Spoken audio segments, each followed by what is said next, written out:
Welcome back, everybody, to This Is My Bourbon Podcast. And I'm your host, Perry. I'm a little stopped up and coffee and stuff and whatever. But Eric's with me, the Whiskey Mutant. I'm not. Let's go. That's nice. Yeah. One of us can bring up the energy and the other one can just kind of coast through most of this episode. We got a big one for you this week. A big old one. We got a big old review. Big old review. Got a big old interview. Big old interview. New friend Jordan Morris. He's hanging out with me, chatting about some comedy. Yeah. His comic book that's coming out this year. Did you tell him about my comedy? I did not. Damn it. Okay. But most of all, we're just happy that you're here. Thank you so much for listening, for watching, however you consume the podcast. If you want more and you want to support the show, you can head to patreon.com/mybourbonpodcast. And for just $1 a month, you can support the show. $5, though, gets you a bunch of bonus content. Bonus. Which includes the pregame chats that come up for every episode, the uncut version of the episodes as well. Completely just it's there. All there. Every 100%. Every bit of it. Except that one time. And a bonus episode that comes out every Monday as well. Yeah. So yeah, check all that out. Check it out. Over there, we normally kick off the show with Flying Blind or with Sips and Snacks. I got a Flying Blind for Eric this week. I'm ready. I'm going to need both of your glasses. There you go. They're right there. And you have to do that yourself, sir. Close my eyes. Close my eyes. Well, this is fun. I had a Sips and Snacks, but I did it on 69 with Whiskey Mutant. And spoiler alert, the snack kind of sucked. It seemed like you liked it a little bit, though. But you have to take the top layer of jelly off of it. Oh, okay. Like, you know how much we like the wafers from Nutty Buddy, Nutty Butter ones. It's like that, better, but they added that crappy layer of, this was Skippy peanut butter, but they added the crappy layer of fake like jelly on it. It kind of sucks. You can uncover your eyes, by the way. Okay. Let's see. You get a headache from the lights. So we'll just go left to right. Okay. Is there anything that am I comparing them? Yes. I'm just going to say which I like the most or which I prefer. Yeah, sure. Okay. Ooh. Okay. These smell like they may be from the same family. But I'm not going to give you any hints until we reveal it. They both smell good. They do smell remarkably similar. Yeah. I will say. The right glass, I prefer the nose on it a little bit more because it feels more rounded. Yeah. It's almost like I get a lot of chocolate on both of these. Yeah. It's almost like the first one is like almost like a cheap chocolate brownie batter. Like it's kind of like the off-brand. And then the second one is like you took like the freaking, I don't even know, the Hershey brand, like chocolate brownies or something, put in there. And it's like, oh, that's some good chocolate. They both smell good, but one is definitely better than the other. All right. Oh, sorry. I was getting deep in the thought.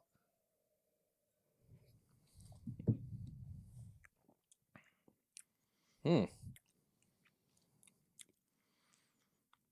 like the nose better. Yeah, it's very corn forward. It's caramel popcorn. Yeah, there's not any chocolate on the palate. It is kind of corny, grainy a little bit. Also a little bit more. Oh, man. This is a crazy note. Candy corn. Yeah. Because at first I was going to say Bunch Crunch, where it's like kind of like the Rice Krispie and stuff. Yeah. But I don't get any chocolate on it. It's almost like kind of a Rice Krispie grainy note. But on number 2. Oh, that's where it's at. Yeah, that's a... Still a little bit corny. No, I was getting ready to say, that's like a... But not nearly what Glass 1 is. Is the tub of popcorn that you get at the holidays. Yeah. And this one's got some chocolate drizzle on it. Yeah. It's not great popcorn, but it's good enough. Yeah. And there's chocolate. I can get the chocolate on this one that I didn't get on the first one. Yeah.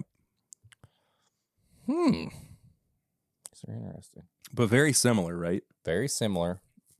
It's almost like... But different. This is like the... I shouldn't use that.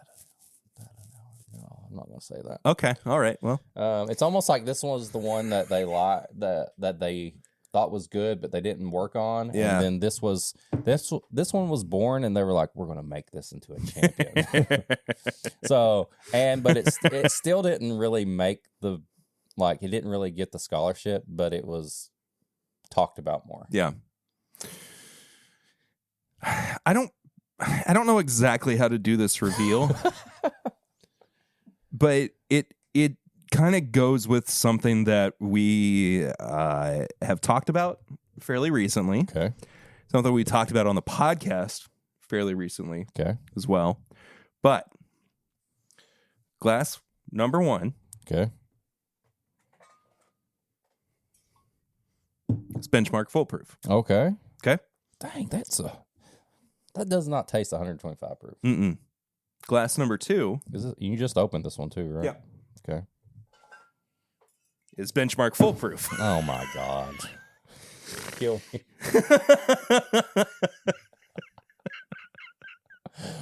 Whip out the laser codes, boys. Yeah. Same place? Bought at the same place? No. Okay. So but they are different laser codes. Are you kidding? I'm not kidding.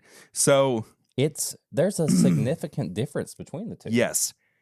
The general consensus is that the earlier batches of benchmark foolproof, this is one of the earlier ones, not by a whole lot, right, but earlier enough, used their rye bourbon from Buffalo Trace. Okay. The newer batches, though, the consensus is that it is their wheated bourbon that didn't quite make the mark. I was getting ready to say, I normally love. I know. So the reject wheated bourbon. Yeah. The reject Wellers. Cast strength, foolproof Weller. Weller reject. Now, I don't have confirmation. What color would you make that Weller label if they did the Weller reject label? Like a brown? Brown is what I was going to say. What the hell? Yeah. Isn't that crazy? I mean, that's or a pale yellow difference. Like it legit, you could have both of these and be like, yeah, I think they're from the same distillery, but this is the second one is more special, they worked on it more, and the first one is decent. Yeah. But they didn't give it the attention like they gave the other one. Oh, it is. It's crazy. It's just straight up this young wheated distillate. The funniest and best climb line ever. If I had time, so the foolproof that I got over the holidays. Yes. I finished that bottle. Yeah. Because it was so good. If I had time, I would have gone and gotten another one of those, so we could have done all 3 of them. That's crazy. Yeah. And I mean, you remember having that one that was definitely an older batch of it, and it was significantly different. I would argue better as well than either of these. Is this the topic of 2024? Bourbon conspiracies? Yeah, like the laser code. Maybe. I mean, now here's the thing. Crazy. Here's the thing, though, and this is coming from somebody who has had enough foolproof to know that. And first of all, I have noticed a difference. It wasn't until I started talking with My Daily Bourbon about it that any kind of any kind of I don't know, inside information I became a parent, and the more I kind of looked at it, the more it wasn't just Chad talking about it. I know for certain that these newer batches are not as good and definitely different from what the older batches are. It's crazy. It's wild. I mean, even if the older batches of Benchmark Foolproof are weeded bourbon, it's still better composed weeded bourbon than what this is. Mm-hmm. And this is not bad. No, it's not bad. It's just not what I would put these are. For the price and everything for Benchmark Foolproof, I would keep it on tap. Mm-hmm. You know what I mean? Like, there's nothing. I basically do. Yeah. I want to blend them. No, I should have done that. Here you go. Thank you. Friends share. We share everything. No, we don't. What? No, we don't. Tell them. No. Yeah. It kind of just smells like a mix of the two. Like it's little better than the first one, not as good as the second one. It's baby Taylor 4-grain. Somebody give us a sample of that and we'll put it to the test. There is a kind of a cinnamon toast crunch note on that. I'm not crazy about them together. I kind of like it. I'll be honest. I kind of like them together. It's okay. It's not my favorite. It's cinnamon toast crunch milk. Yeah. What have you been drinking recently? I actually have stuff to talk about because I've had some bourbon and whiskey. Last week I didn't have much to talk about. Yeah, but we went to a party together. We went to a party. Perry and me partied hard at my grandmother's, aka Gran, if you heard me talk, 80th birthday party. And I've got a funny story about after we left. Boy, I'll keep talking about it. But so we had the party. Me and April decided to surprise my grandmother for her 80th. And, you know, I was tasked with the job of finding somewhere to have this party. You know what I did? I said, you know what? Clarion. I got contacts from Bourbon, and I got a good deal for the party / convention room at the Clarion where we have our bourbon meetup every year. And the only difference was this time I didn't pay for a bartender. Yeah. Because, I mean, I can't be responsible for getting like 80-year-olds buzzed, you know. But I don't know how many of them would have even I offered my cousins. gotten anything I had to a few drink. cousins there that are around my age and everything. And your uncle. Yeah, and my uncle. But, you know, they're like, no, I'm good. Either way, me and Perry. I'm going to put that picture. You got to send it to me. That picture of your uncle that you took before the party started. He was just chilling, man. He was just straight vibing in the convention hall. That was like, well, boys, pretty good party. I mean, I showed up early, and I was like, you know, the funniest thing though, and I love him. I think he's such a character. Yeah, he is. He started talking about his, like, why he was saying he had come into town. Yeah. And how he wasn't lying to your grandmother and everything. And that was his story the whole night. Oh, yeah. Like every time that he talked to somebody for the first time, that was what he first told them. Right. So and I looked at Lucy and I said, that's his story tonight. Yeah. That's the only thing that he's going to tell people. And sure enough. Inside baseball, the weather was looking kind of rough. It was really cold. So Gran texts and was like, hey, I'm not going to be able to make it down this weekend after we had already planned the surprise party the whole time. So we had to be like, oh, shit. We got to get her down here. My uncle, who lives where Gran does, Eastern Kentucky, he always he works on cars. Works on cars and all this, and he has to come to Lexington to get parts or tools and stuff that they don't have available. So he's always down here back and forth.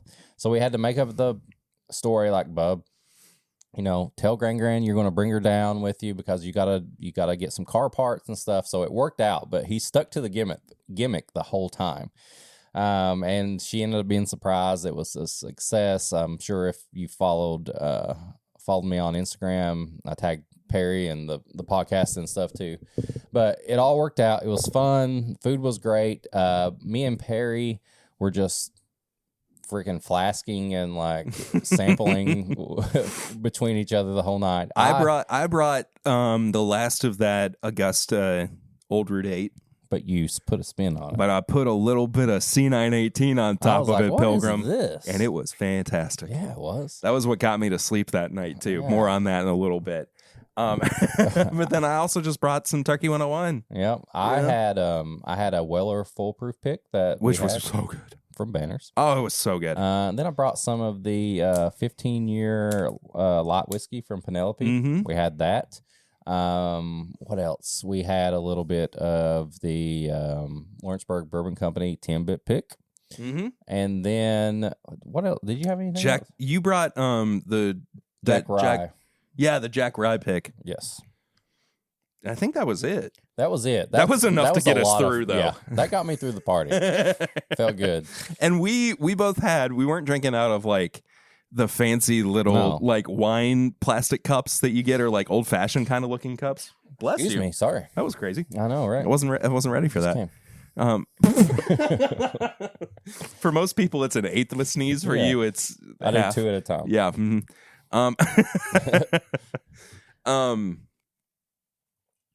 What was I saying? Oh, we weren't drinking out of the little old fashioned cups. We were drinking out of basically solo cups. Yeah. With See, I feel like they was probably like, would have. It was 10% bourbon and 90% air. Yeah, I feel like they would have probably been like, "You guys are good," but also I tried to follow the rules. Didn't want to run the risk of So it was a colored, solo cup. Nobody knew, and I offered it to my cousins and all that. One of my cousins was tempted, but they didn't. Apparently, they went back after the party and drank a bunch of wine at their house. Your sister-in-law was a little tempted as well. Yes, she was. If she didn't have to drive, I think she would. She was a character. Yeah, she's a character. But we also have to talk about the major revelation from that evening. One of my favorite memories of this whole party is this. So I didn't know. I'm 100% honest. I know you didn't. Grand's like best friend. Yeah. That she hadn't seen in how many years? I mean, it had been a while. Yeah. That was probably not what Perry was saying, but that was probably my highlight. That was special, man. There were a few people that didn't get to come because of the weather. They lived in Tennessee and other places, so it was hard for them to get here. But one of Grand's oldest friends that she hadn't seen in a while did make it. Yes. And it made the whole, whether anybody showed up, it was just me and Perry and Lucy and April and Gran and this person there, it would have still been amazing because that was my highlight of the whole party. Yeah. So she's known Gran for a long time. Very long time. She's known you basically your entire life. Since I was born. So she knows your family super well. Yeah. I don't know how this conversation started, but she started talking to you. It was because she saw how my kids were trying to steal the spotlight from everybody. They were performing. And they said, your kids are very talented. It must run in the family. So from there, I get the call over to come talk to this lady and proceed to find out that you are cousins with Sturgill Simpson, one of the biggest country musicians on the scene right now, has been widely regarded as like the next kind of like Highwaymen slew of country musicians too, and one of my favorite songwriters as well. And I just was like, what do you mean? And so I start talking about his music. I start talking about the song Panbowl that he wrote too. And everybody's like, yeah, Panbowl, we know Panbowl. And then they start talking about like the papa and like the people. I'm like, he sings about him in the song. I know these people because they're in his music. And just like Bub comes over. He's like, yeah. Bub starts talking about like his dad and Family his mom and like reunions how Sturgill's like coming to family reunions now too.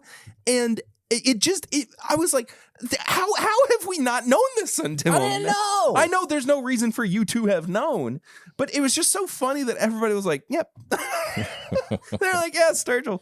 Yeah. And the lady that was friends with Gran too, she was talking about how like his mom would come into their shop and she would talk about how the first son that she had, his name would be Stu or Stuart or whatever. And his name turns Sturgill. And it was just like, but the funniest part about all this too was that we sit down at the table and April's sitting there. And she's like, what are y'all talking about? And I was like, how Eric's related to Sturgill Simpson. She goes, yeah. I don't think she knew who he was. Anyway, so we need to get Stu on the podcast. I'll try to work on that. Please, because I genuinely like, I am such a big fan of him and his music, and I have been for many years. I had no idea though, so that's going to be one of my favorite memories. He produced Tyler Childers for a couple years too, like his first couple of albums, and we don't have to drink because Tyler's sober, but we get Tyler on the podcast too. I know Tyler's keyboard player. He was my keyboard player for a while. Well, there we go. We got all the connections. Drink out the skull. If you want to know of our enemies. If you want to know more about this, if you're watching on YouTube, it's on the pregame chat. It's on the pregame chat, so join that. So. Anyway, that was wild. I still feel like I'm going to spill. It's impossible to drink out of. Yeah. But you threw a great party, man. I was just it was a lot of fun. As long as Gran had fun, and she was so touched by everything. Then afterwards, everybody was like, "What would you have done if she would have like your age and she would have got like so excited?" And I was like, I wasn't thinking about that. Yeah. Okay. It was fun though. So I'm just going to tell this story. Tell it. Right.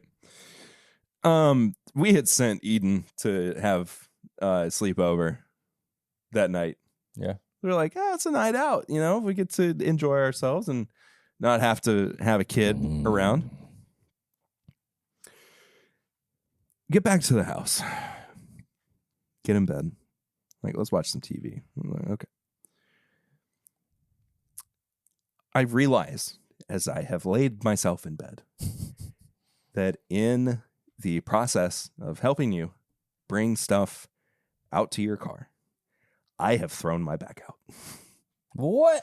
Yes. Oh, no. I had pinched a nerve or thrown it out or something. I could not get comfortable in bed. Pain was going all the way down my leg. And so I slept on the couch that night. So you're saying I'm inadvertently I cock blocked you. Kind of.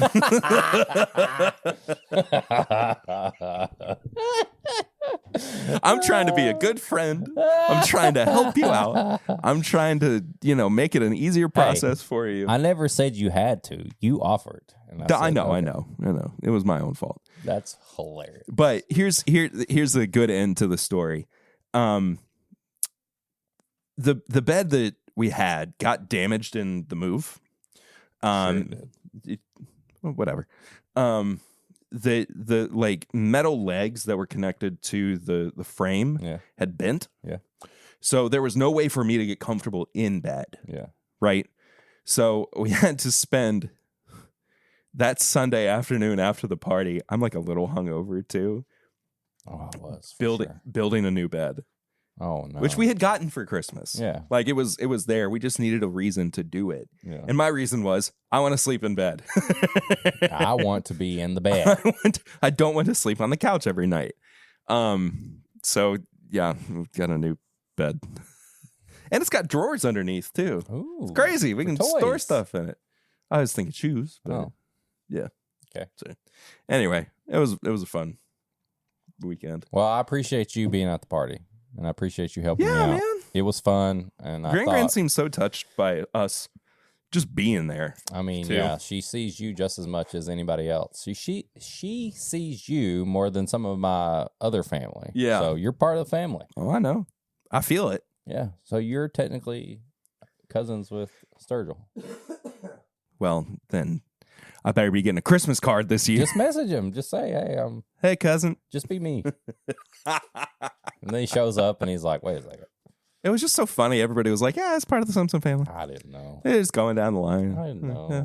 Parents are divorced. I didn't know. Dad lives here. Mom's live back home. Yeah, Barry found out all the details. Bub was like, yeah, we could probably go see his dad right now. It's like, excuse me? I'm sure that would lead to like a FaceTime or something. Oh, right? 100%. Yeah. Yeah. Well, We'll get Bub on the podcast too. oh my gosh, that would be so much fun. We just need Country Boy beer. Okay. He loves Cougar Bait. What do you think pairs with Country Boy? Or with Cougar Bait, excuse me. Oh man, pizza all day long. No, I mean bourbon wise. Oh. I mean, we can get some good weeded. fellas. And... Something weeded, like a Weller 107 or Okay. something. Okay. Yeah, for sure. Yeah, we'll do that. We'll make him Oh my drink our God. drinks. Then he would talk about like how to put a turbocharger on. New carburetor. Yeah, stuff like that. So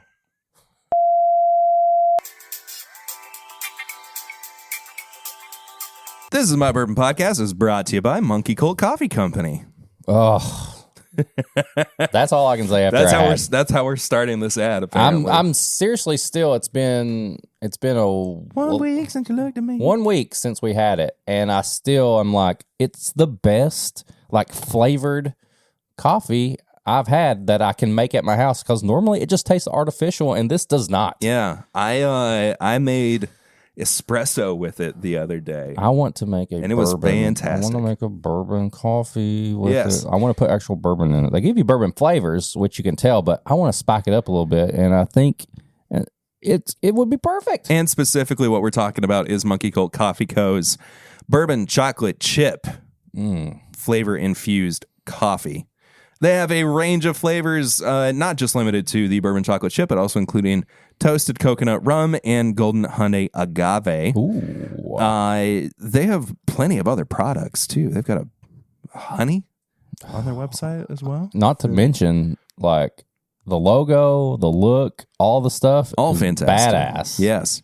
And if you want to support this business and get some really fantastic coffee, and also support This Is My Bourbon Podcast, you can go to monkeycultcoffee.com and at checkout use the code MyBourbonPod10. That is MyBourbonPod10. 10. Type out the 10. Type it out. You can also follow the link below in the description to head to their website. They're wonderful. Support them. You're supporting us. We want to make sure that they keep sponsoring the podcast I as well. love this sponsorship. I love coffee, and I love coffee that doesn't taste fake. And that's why I joined the cult. And you too can join the cult. Join it.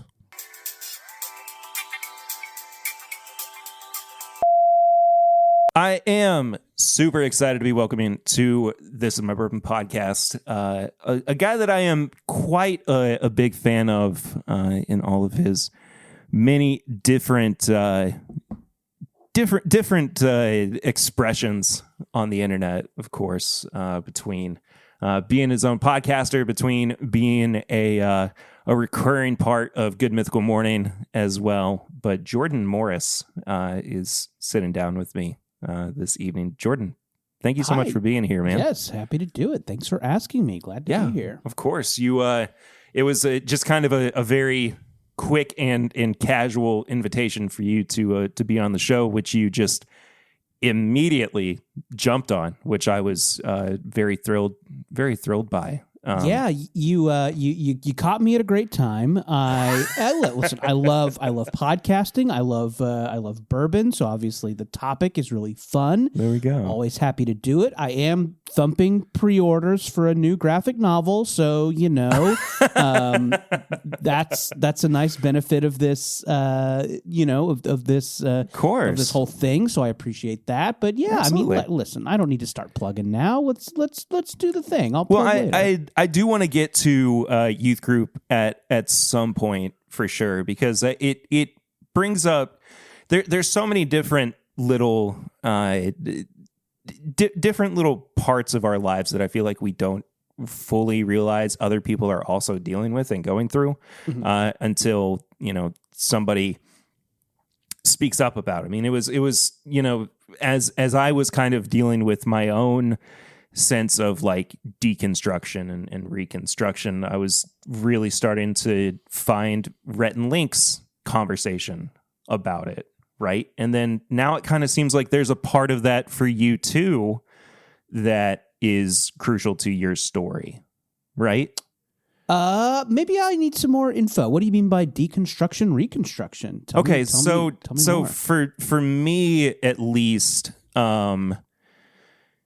it's the notion of not considering yourself Christian in the same way that you were kind of raised. Oh, we're getting into it. We're already, right, yeah, dude. All right, dude, out of the gate. Okay, there was going to be a part of this conversation that was around, inevitable. No pleasantries.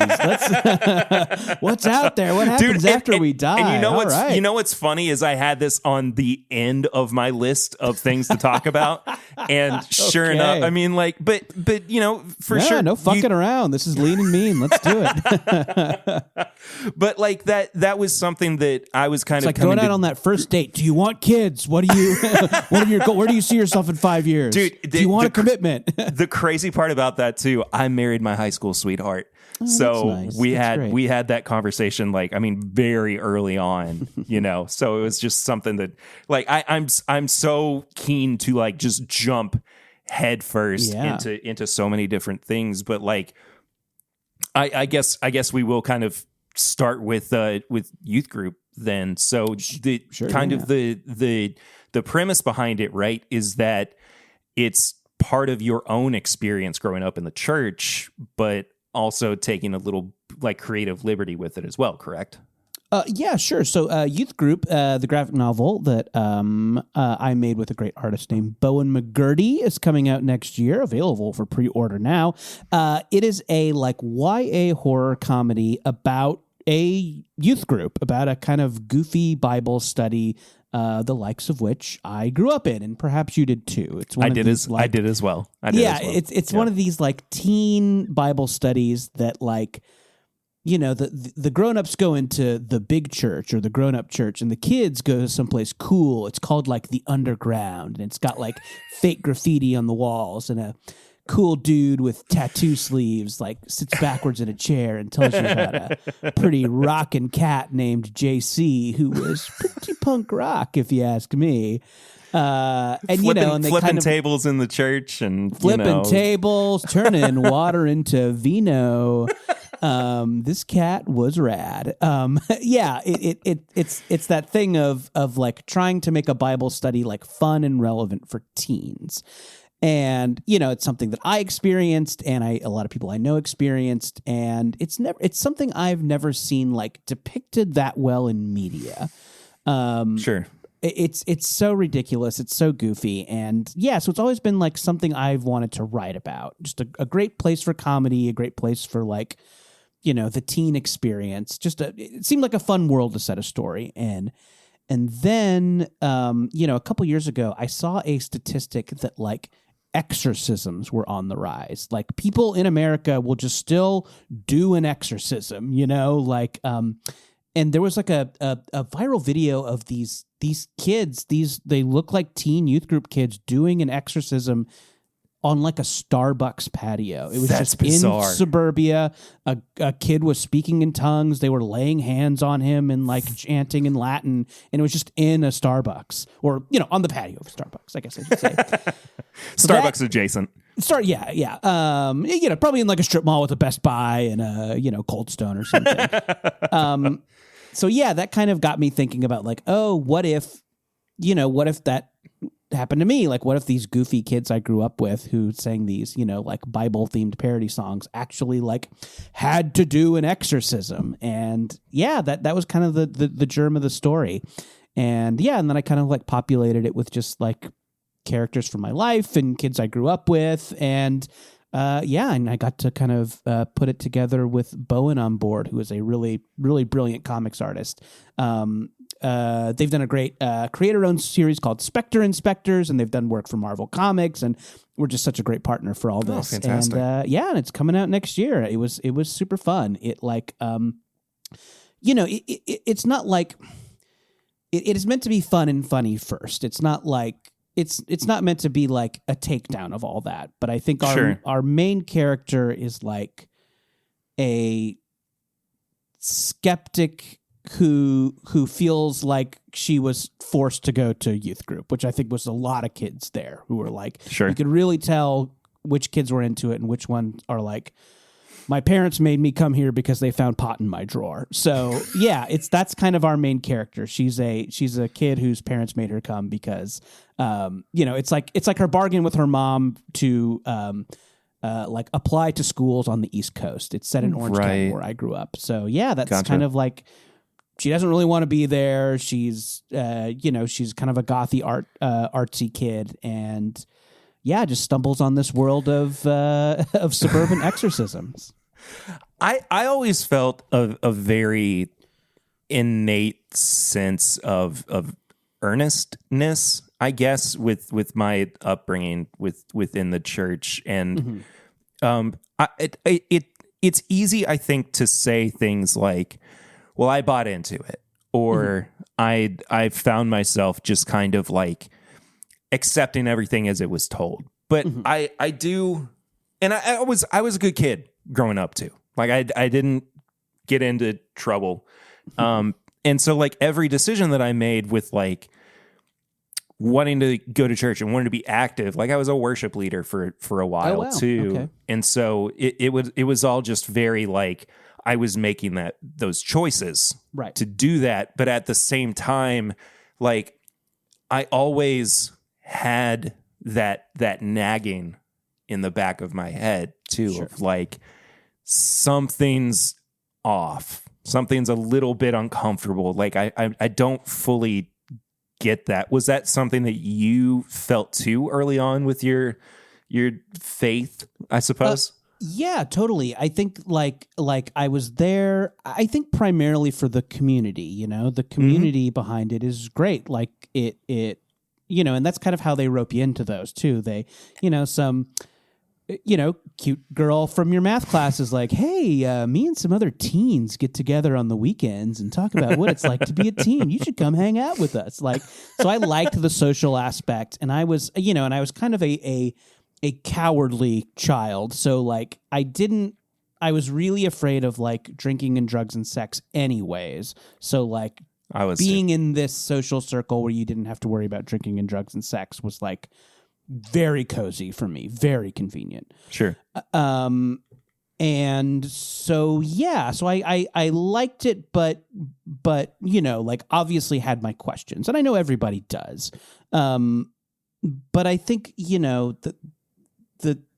it became so hard once like political shit started seeping into it. Like that, I really distinctly remember, a sermon where they talked about the Harry Potter books being satanic and about how like, AIDS is a punishment, right. Which is like, that's a lot more intense than anything I heard. Yeah, and Harry Potter, whatever, but like, the stuff like with, AIDS and of course, queer people and stuff being gay. Yeah, exactly. It's fucking evil. Like it is, so, and that's not like stuff that we address that much in the book, but yeah, that's the stuff that makes it really like made it really hard to kind of keep going.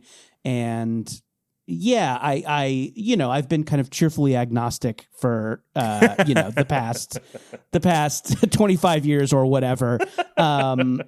Well, we really did dive in just head first into the conversation and everything. And I want to kind of rank Halloween candies. What's your favorite 3 movies on a desert island? What's funny too? Like that is so not far off from what we do too. Like it's just and I think that in some capacity, like all podcasting pretty much runs in like 3 different branches. Like there's the guy who just sits in his room and talks about whatever he feels like. There's the two friends who sit down and they have like deep, meaningful conversation. And then there's the podcast where it's like, what are our vices? How can we like, exploit some of that for, the ability to like be friends with in public kind of with each other. You know what I mean? Like that there's a level of like and there's murder shows and you're Office right. recap. You're right. How do you feel? Okay. I have very strong opinions about rewatch podcasts from the people who were on the thing that they're rewatching. What is your feeling towards those? I do not have a strong feeling about it. I don't listen to any of them. I think a lot of the like show. Well, that's a good question. I was stopping myself like, I don't know if any of like my favorite shows have rewatch podcasts, but maybe they do, and I just haven't looked for them.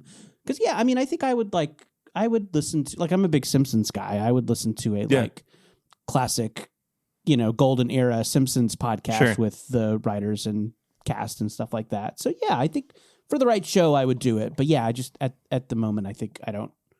The shows I'm super into don't have the affiliated podcast.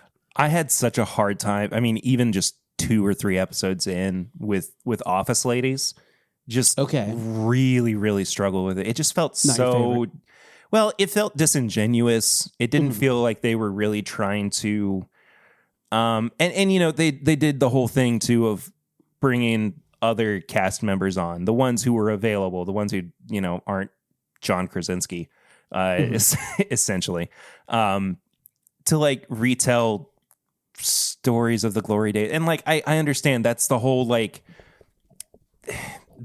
motif of it all. Like that's what gets people in. Right. But it I don't know. I just don't ever really feel like they are true to making some, and maybe I'm just so jaded at this point. I mean, I've been doing this for 6 years too, and so like it's not something that I don't know. I have mixed feelings about it, I suppose. But at the same time, it's sticky at the very least. But I guess when I'm watching like a weekly show, like Succession or Game of Thrones, I feel like I've listened to their like Vanity Fair has some rewatch podcasts. So I guess I like watching the latest Succession and then hearing my smart, funny friends talk about it. So I guess maybe I have done more rewatch podcasting than I realized. Yeah, and I don't mind. But for instance, I have friends who they initially started out doing an analysis show of Arrested Development. Okay, but they're not connected to the show in the way that like actors are. Right. Or anything. And so, it's a different analytical approach of like what makes this show work. How did it fall apart by the time they got to season 4 and season 5? Things like that. I don't mind that. And I mean, there are some of those, like I remember watching, I think when Watchmen was out, there was a week by week podcast of like, breaking down each news. Some of those. And I think didn't they do it with The Last of Us as well? Oh, I think they did. I didn't. I think HBO now just immediately has a podcast for all their shows. I think that's just like part of the deal. When you greenlight the show, you pick the podcast host. Talking Dead took off, and they're like, we need to do that with everything that we do. Sure. But we have spent quite a bit of time talking about anything other than bourbon. But it's true. The bourbon heads are like, when are they going to get to the bourbon? Yeah, exactly. Well, you know what? That happens. That happens all the time when I have interviews with people who are not strictly like bourbon people. But I know that bourbon is a pretty easily approachable common drink for people. And you actually said when we were talking about getting this episode together, you had a bottle of Turkey 101 that you were I got it right here. Wild Turkey 101. You'll notice it's still pretty full. I something also we were talking about. I don't do a lot of drinking around the house. Sure. I like to save my drinks for when I'm out and about. But occasionally I do like to have one. And this Wild Turkey 101 has been really great. I originally got it because do you know Norm Macdonald, the comedian Norm Macdonald? Used to be on SNL, absolutely. The late great Norm Macdonald. Yeah. One of my favorites. Yeah, he wrote a really great book, the name of which I'm forgetting. It's something kind of like long and unwieldy on purpose, as Norm was wont to do. Yeah. The whole thing is very him. But anyway, it is a kind of a memoir, kind of a novel. You're not really sure what's true and what's not. Some of it is very obviously not true, and some of it is maybe kind of true. And anyway, it's just kind of a wild ride. It is so funny.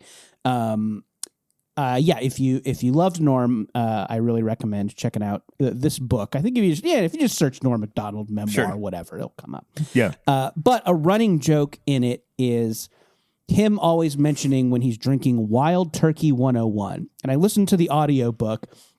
And, Norm Macdonald's delivery, it's like the greatest. There's nothing like it. And it's incredible. Would just every time he'd mention it, he'd hit it in that way that he did when... Do you remember the SNL updates when he would say, Germans love Frank Stallone? Yeah.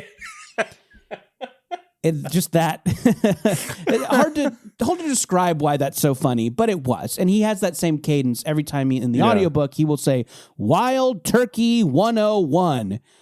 And this book is such a weird mystery, and I genuinely wasn't sure if he was doing it because he liked Wild Turkey or if they were like sponsoring him in some way, or the joke was that someone would sponsor a book.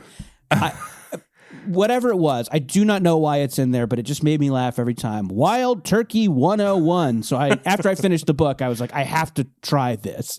It's the most effective marketing of all time. If they didn't pay for it, they should have. So I went down to my local Bevmo and grabbed it, and it's been really tasty. Yeah, man. We have the phrase amongst bourbon people, bourbon aficionados, whatever you want to call us, daily drinker. Okay. So, if you're going to fall back on something to, your old reliables, Turkey 101 is a lot of that for a big chunk of us, and I mean I fall into that category as well. I'm a huge fan of Wild Turkey. There was some controversy over how expensive Wild Turkey has gotten recently as well. Yeah, that's something I would be curious to hear your bourbon guy's knowledge about, because yes, Wild Turkey I always knew as like it's the well, it's the rail, it's the cheap stuff. It's you get a shot of Wild Turkey and a Miller High Life for that's $8. That's my go-to bar drink. It's great. I'm not even kidding. It's an amazing drink. Fantastic. So I always knew it as that, but I guess they have, they're expanding the brand. So this is a kind of more mid-shelf or upper shelf. I didn't pay too much for this bottle, but obviously pricier than a bottle of, vanilla Wild Turkey. Sure. And I say vanilla Wild Turkey, I mean the standard brand, not the 81 vanilla. Yeah, the 81 proof. But tell me about the 101 brand, where it comes from, how long they've been doing it, and what the Wild Turkey fans think of it. So Wild Turkey 101 is basically just your, like, if you want to understand what this brand can do, even with some of their younger products. So like the youngest bourbon in this nowadays is about 6 years old. Okay. So it ranges anywhere depending on their blends, depending on what they need to achieve the particular flavor profile. It's typically like 6, 8, and 10-year-old bourbon. Sometimes if they need something a little bit more robust, they'll put 12-year-old in, just to kind of even out some of it. But bare minimum nowadays, it's 6 years old. 101 has been around almost as long as Wild Turkey has been a brand in and of itself, too. Yeah. They fluctuated a little bit with some of their proofs. They had, before bumping it up to 81, by one point, they had an 80 proof Wild Turkey offering as well.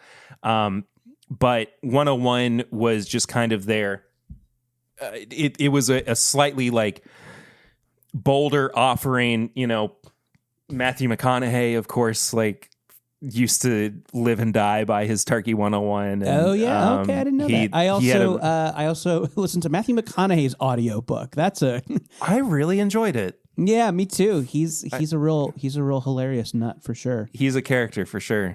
He actually his little like life-isms that he thinks are really profound do not make sense 75% of the time. Single one of them. Not a single one of them. He has these little nuggets of Southern wisdom, and it's like, you know, Pappy always said, you know, you can't jump in the ocean if you still got your jeans on. It's like, I mean, I yeah, don't know but that's also, I don't know if that's as deep as you think it is, but and his fucking delivery, you know, just a great audiobook read by someone with fucking impeccable delivery.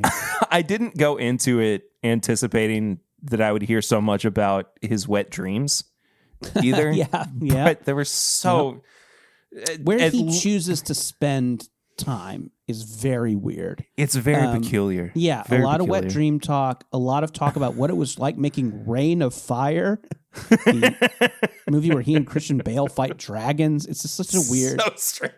Like you've done better and more popular movies than this. You're gonna like spend 8 chapters talking about. Please just talk about A Time to Kill for a little bit, please. Yeah, you have an Oscar, don't you? But so I mean, he even partnered with Turkey for a few years. They created a product that his name was literally on. Oh, really? Oh, neat. I would love to have a McConaughey bottle. I'm sure it's a limited edition thing. It's probably not still around. No, well, the brand, that bottle is still around, but his name just isn't on it anymore. But you know, the first like couple of years that they were putting it out, he actually had his little signature on the front with Eddie Russell, one of their master distillers. But so kind of across the board too. I mean, bourbon brands are becoming more expensive and are expanding to new and sometimes exciting opportunities, but at the same time, that frustrates me so much because bourbon inherently has always just kind of been the readily available every person's drink. You know, like it even going back to how easy it was when bourbon was first when it was really in its infancy stage, how easy it was to just get a barrel of bourbon. Right. And that was what that was what you drank on. And I mean, it was just so,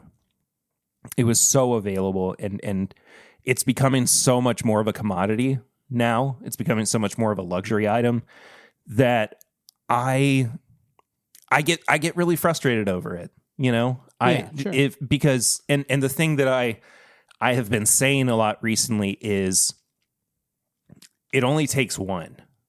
It only takes one brand to price something at $500 a bottle, and then it only takes one person to buy it before other brands see that as an excuse to make new ultra premium products. And it just, just this cycle of like, and I know that there's this whole bigger conversation around like the capitalism of it all. And like, I get that. I understand that.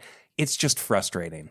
Like, I'm allowed to be frustrated with the state of things based on how expensive things are, even though they shouldn't be. It's just insanely frustrating. But I mean, like we've been able to rely on Turkey 101 still being $25 a bottle.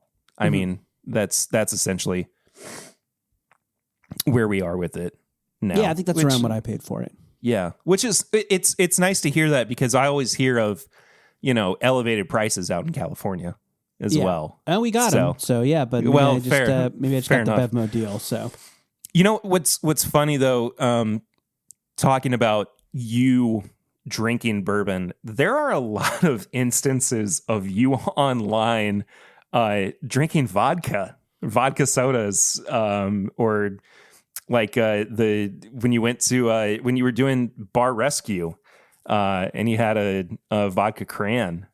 Yeah. This is something I was a recon guy on an episode of Bar Rescue. If you don't know that show, it's the recon guy. So it's a show where a mean dad who owns one sport coat yells at people who have shitty bars. And the recon guys come in at the beginning. They go to the bar as it is, and they come back to John Taffer, the host of the show, and they tell him how much the bar sucked. So I had a friend who knew the producers of Bar Rescue. He knew I was a fan. And he's like, they're doing one in San Diego tonight. Do you want to be one of the recon guys? So yeah, I obviously jumped at the chance. I was such a fan of the show. I don't watch too much these days, but there was a time when I was it's real big on Bar Rescue. Same. When we had cable, it was nothing else is on. We'll just flip it over to Paramount. And we'll just start watching. Yeah, geez, hours and hours of Bar Rescue. Yeah, and now I think there's streaming channels on Pluto or something that just play Bar Rescue. But yeah, that was essentially what Paramount was for a while, and Spike TV before it. Anyway, yeah, they had a deal with Kettle One, so they're like, if you want to go in, maybe order a Kettle One. So yeah, I don't normally drink Kettle One. I mean, I like it fine; it's good. But yeah, I just kind of did that because they asked nicely if I would order a Kettle One when I go to the bar. I don't usually drink vodka, but I am forever immortalized in a constantly rerunning episode of reality TV, drinking a Kettle One and cran. Not a bad drink. It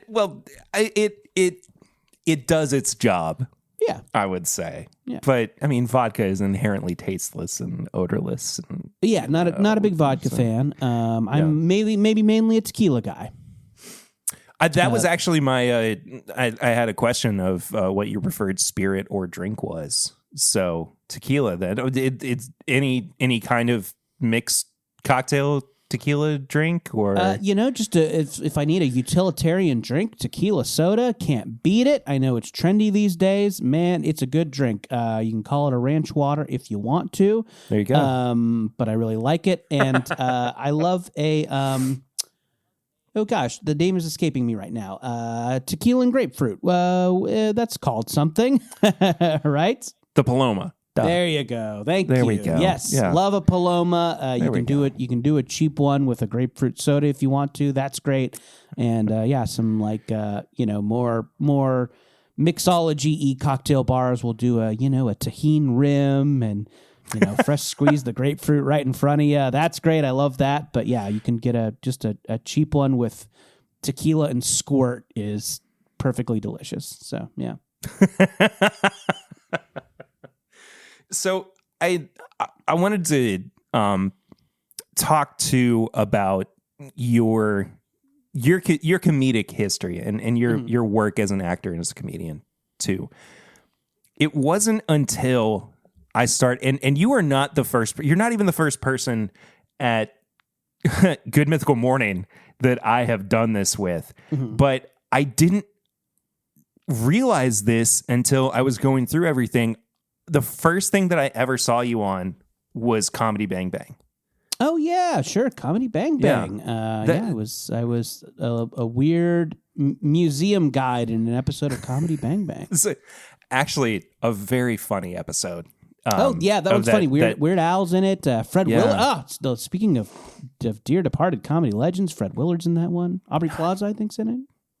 Great episode. I noticed. I mean, you worked with Comedy Bang Bang for a while too. You were on their podcast at certain points too. Gosh, have I ever been on Comedy Bang Bang? I don't think I have ever been on Comedy Bang Bang. I would like to be. Again, I got this book to promote. Scott, if you're out there, call me. He's too busy doing his new Bruce Springsteen podcast with with Adam Scott. Yeah, those are funny. Scott, I like it when they go deep on the albums. Those are always great shows. But I've known like the Comedy Bang Bang people for a long time. I definitely started in comedy with a lot of those writers. Definitely know Scott from podcasting. Scott's done our podcast, Jordan Jesse Go, a couple times. Always great, always funny. So yeah, I know them from around, and I think that's what led to them asking me to do that little bit in the show. You have a particular nuance about your delivery too that I, especially in some of your more like sketch central comedic pieces, that reminds me quite a bit of Mr. Show. Oh yeah, Mr. Show's big one of my favorites. I was see, that's the thing is I was going to ask you just kind of like, you know, what your relationship with that show was like too. I mean, because that was the first sketch comedy that I think I ever really latched onto. My roommate in college was a huge fan, and 18 years old. Yeah. He was like, you have to watch this revolutionary sketch comedy. And I was like, this is the best thing I've ever seen. Yeah. And led me down a, different paths of, falling in love with Stella. Oh, yeah. Sure. With people like Auntie Donna, too. Oh, yeah. Out of Australia. But specifically, like, Mr. Show. I mean, where did that relationship with that show for you kind of begin? Yeah, I mean, I think it was like a comedy nerd artifact. And I think if you were a very serious comedy nerd, which I was/am, around the time I went to college, it was this thing that had been on the air and was not like on DVD yet. Streaming's a long way away, so it was something that you like traded VHS tapes of. Like there was a guy in my dorm who had a VHS tape with like 5 Mr. Shows on it. Right. And it was kind of something that you just got retaped and traded around. And yeah, so, you could I didn't realize there was a comedy tape trading scene in the same way that there is with like Grateful Dead shows. Yeah, there kind of was with like that and like the early Tenacious D shorts on HBO. Yeah. They were these, in the early days of Tenacious D, they had these little like 10-minute episodes that aired on HBO late at night, and those weren't watchable anywhere. But if you knew a guy whose, older brother had HBO, you could get a tape from him. So yeah, there was that. And, like stuff like, you mentioned The State and Stella and yeah, I know it's so like, it's so cliche at this point for guys my age to talk about before streaming, before you could just get everything. Shut the fuck up, guys my age. But, these things became even more like important, and it was a huge deal when you got your hands on them. And yeah, it was Mr. Show was totally one of those things, these like kind of secret secret code, secret handshake things that you could kind of trade with other comedy nerds. And yeah, it was such a smart, funny show, and it kind of like it made fun of comedy a lot. Like a lot of the comedy was like about comedy. Like right. There was the thing where Tom Kenny is that like hack stand-up comedian, and they have the like their version of Weird Al and their version of Dr. Demento. So it was like if you were a comedy nerd, it felt like, oh, they're making fun of comedy. I get this. Right. So yeah, it was a really special show, and definitely like obviously so many like great writers and performers came from it. And yeah, it's definitely one of my faves. What's your, speaking of stand-up comedy as well, what's your current kind of relationship with stand-up comedy? Because I feel like it's inherent in some of the, I mean, of course you talk about Chicago, you talk about Windy City and that whole improv scene and everything, but then in the larger regional cities, it seems like stand-up comedy is just what you have to do to even understand the comedy scene in particular areas. So, I guess 2-part question, like, did you feel any kind of like pressure to do stand-up comedy when you were starting out, and what is your relationship with it like? Yeah, when I first moved to LA, which was like 2005, 2006, I definitely like tried to do stand-up. I did some open mics. I think I just wanted to try everything. I kind of had a vague idea in my mind that I want to do comedy. So I gave everything a shot. I did, improv and sketch and, podcasting, which I still do. And and I tried stand up and I liked it, but I wasn't good at it. It I never clicked with it. It never was my thing. And I think you have to love the grind with stand up. You really have to, it's like about repetition. Like you have to be a good joke writer, but it's so much more than that. You can't just go up there and like read jokes off your phone. Which I did, Sure, I was like, I wrote these jokes. Listen, it's just, there's so much to it. And I think people who love it, love getting out there and doing the grind and doing the open mics and doing the road gigs. And it just, I don't know. I never felt like I had a knack for it and didn't love the grind enough to want to grind at it. I definitely love watching stand up. I love watching it. I love great stand up. And I still love going out and checking it out. But it's not something I want to do myself. Would you rather do stand up again for the first time with all the nerves of it, or go to Burning Man again and get your taint washed? Oh, Burning Man! Burning Man's a blast. Stand up's a bummer. Doing a bad stand up show, that's the pits. Burning Man's fun. What's so funny too about, and I actually rewatched. It was, I think you did 2 Truths and a Lie on a Good Mythical Morning with Matt and Emily. And Emily was so surprised that you went to Burning Man. But knowing that backstory too of you being in the throes of it, and then some guy's like, let me wash your taint. And knowing that was the conversation you all probably had afterwards was so, it was so funny to me. Yeah, that is a popular, if I need a story to tell, I have that anecdote about getting my taint washed at Burning Man, which I imagine you've heard at some point. That was a blast. I don't think it made me I went to Burning Man exactly once, so I don't think I'm a burner. I don't think I'm someone who wants to make it part of my life, but when I went, it was very fun. I really had a blast. So yeah, I want to ask too. So aside from Comedy Bang Bang,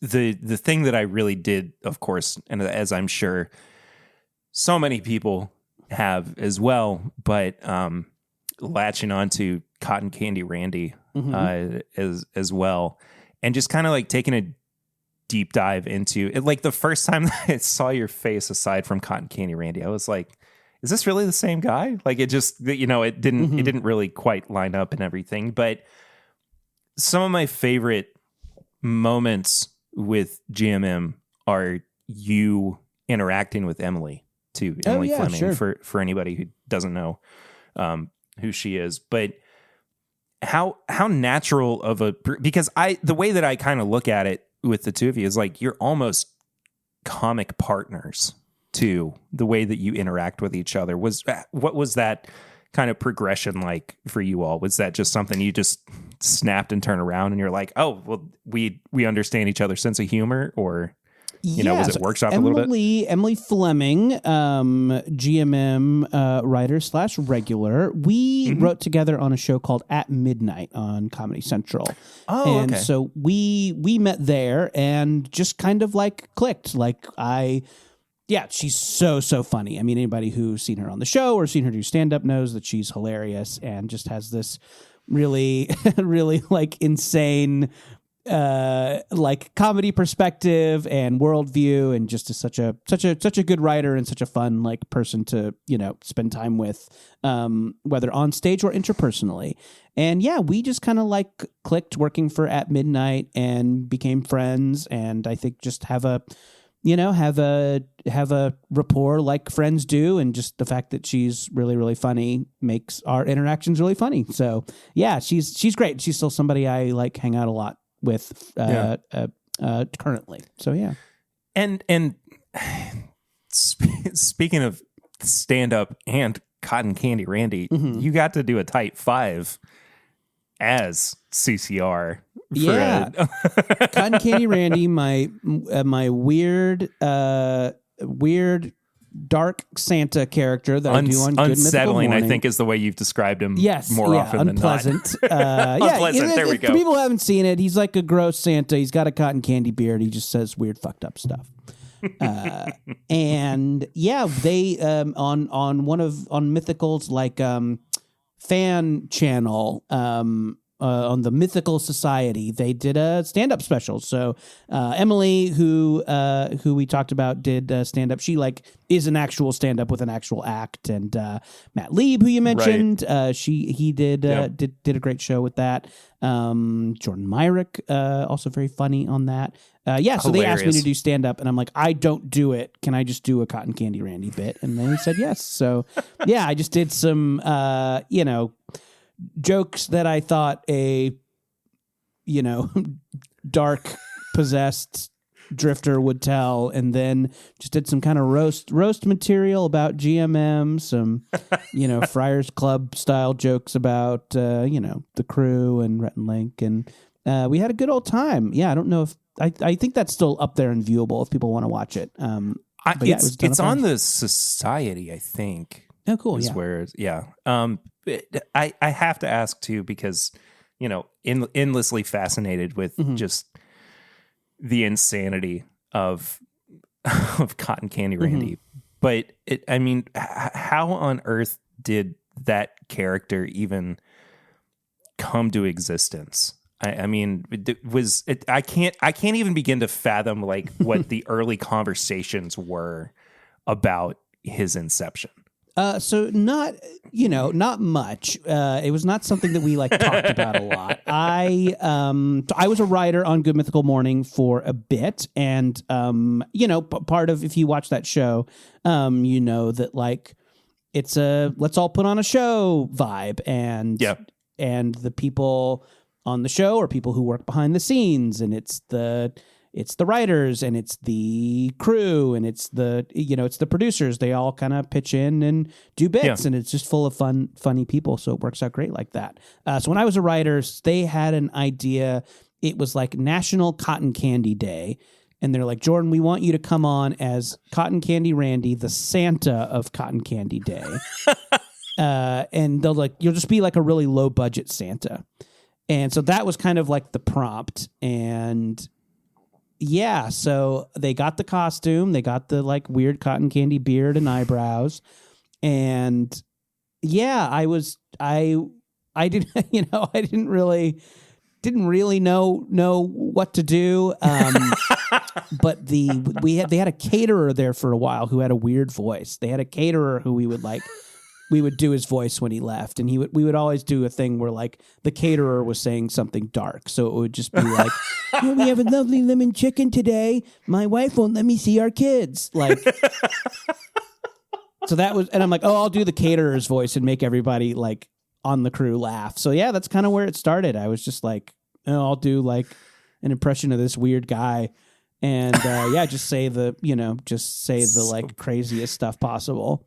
And yeah, here we are, 40 years later, still doing it. And I like doing it. I don't mean to sound like it's not fun. It's very fun to do. Yeah, I'm happy to do it anytime they ask. But you also you said you were a writer for a bit. You did step away from being full time with GMM. Yeah, well, I really liked it there, and still do like it there. It's obviously like such a fun place, and they do such a fun show. I was there for a while and had some other stuff I wanted to try, some other stuff I wanted to do. So yeah, I kind of like sat down with them. I was like, hey, I love you guys. I want to be part of the family. Consider me on call if you ever need anything. I need to just step away from the job and work on a couple other things. And they were really nice about that. A lot of people would not have been. So they were very cool. And it's the arrangement we still have today. I still just kind of like go in for occasional bits, and if they need me, and it's very fun, and I'll do it anytime they ask. Was this around the time that you started writing for Archie as well? No, this was like the Archie stuff has been fairly recently. That was something I've done in the past year or 2 years. So yeah. Gotcha. What's that experience been like? Because I mean, you're taking, fun. Just iconic comic characters and, getting to play in that sandbox. Yeah, with them. It's great. I've written a couple stories for the Chilling Adventures line of Archie Comics, and that's like their. It's kind of like the Treehouse of Horror episodes of The Simpsons. It's kind of like the Archie characters in these familiar horror scenarios with all the Archie characters and tropes. And I'm such a fan. I definitely read Archie growing up, and always love it when they like take a wild swing with the characters. And it was really fun to get asked to do. It's been a blast. And I've done 2 stories for them. One that is in Pop's Chocolate Shop of Horrors. One that is in Camp Pickens. And I don't think they've announced anything, but hopefully more to come. Oh, okay. I heard it here first, I guess. The wild swing. The first thing that comes to my mind though with Archie is Archie versus the Punisher. Oh yeah, sure. The fact that ever became a reality for people I know. is just insane to me. But Totally. even being yes, of course you do have your independent graphic novel coming out as well. But being a comic book writer, essentially, what are you reading these days too, if anything? Oh, sure. I actually just finished a couple issues of Ultimate Invasion from Marvel Comics. It was really good. Oh, nice. Really I'm good. 2 issues into it, so I haven't completed the whole thing. Jonathan Hickman, great writer. Brian Hitch, great artist. This is the Incredible. Line of Ultimates comics from like 2005 or something. It's their kind of like mashup of the traditional Marvel Comics universe and that universe. It's been very fun so far. You got an evil Reed Richards. That's a hoot. That's been really good. What else have I read? Oh, the Ryan North Fantastic Four. The artist of that, I'm not remembering off the dome, but the writer is Ryan North, who's one of my favorites. Can do no wrong as far as I'm concerned. And he has a Fantastic Four run that's going right now that has been great. I started they're one of their first trades, and they're really great. They're kind of like little standalone stories about each member of the Fantastic Four that they are kind of tying together into one bigger story, and it's been just great. Ryan is such a funny writer and really nails the family stuff that is so important with that team. So it's been great so far.